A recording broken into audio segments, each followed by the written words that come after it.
Hello, you are most welcome, ladies and gentlemen, to Real Impartation Moment on Tuesday Night Anatomy with Daniel Okwan.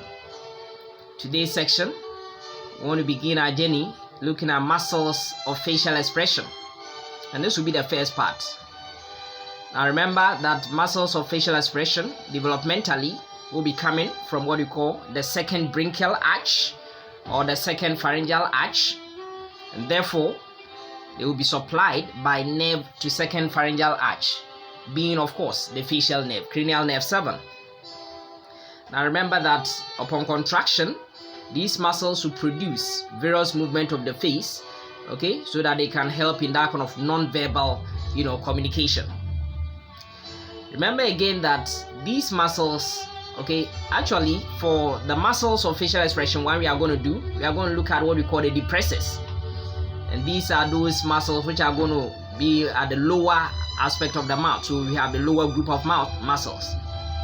Now these muscles, although they are supplied by, the facial nerve specifically, there are 3 of them. They will be supplied by what we call the marginal mandibular, nerve or branch of what we call the facial nerve. And these muscles are what we call the depressor angliaris. Okay, we also have the depressor labii inferioris, as well as of course the mentalis muscle from superficial to deep. And so, without much ado, let's set the ball rolling and look at these ones. So there we are. We begin with what we call the depressor angliaris. Now remember again that all these 3 muscles we are going to talk about, they are all going to originate somewhere from the mandible, okay, the mandibular bone. So this is the depressor angliaris, which otherwise we call it the triangularis muscle. This muscle will be originated, as we said, from the mandible, okay, superficially, the most superficially placed muscle over here in this group, and then to be inserted around where we have the corner, the skin around the corner of what we call the lip, okay, over here, okay. And that is why upon contraction, this is the origin, this is the insertion, okay, to be pulling in the direction of what we call, to be pulling from the insertion point towards the point of origin. Okay, we said that the origin point is usually a stable point, okay, therefore we will be pulling what we call the mobile portion, being of course the point of insertion. Okay, so the name tells us what it's going to do. The name is depressor, therefore upon contraction it's going to depress anguli, that's the angle of the lip. And we are calling it angle because this is the angular stoma, okay, the area. That is why inflammation of this area of the lip will be called what we call angular stomatitis. So anguli oris, and oris has to do with the lip, okay. Now, so this, the muscle that we are actually looking at, depressor anguli oris. Now, if I cut and reflect that one, lying medial and also deep to it, okay, as you can see over here, lying medial to this muscle triangularis, or muscle, or the depressor angliaris muscle, is the next muscle that we call it, depressor labii inferioris, depressor labii inferioris. Okay, similarly, it's going to originate from, of course, somewhere on the mandible, but medial to it, and of course deep to what we call, depressor anguli oris. Okay, so it originates over here, and of course it will be inserting around the lip, okay, as well as the lower chin area over here, okay, upper chin area, around the skin, over the lip, lower aspect of the lip, okay, over here, closer to of course the midline of the lower lip. Okay, so that is what we call the depressor labii inferioris muscle.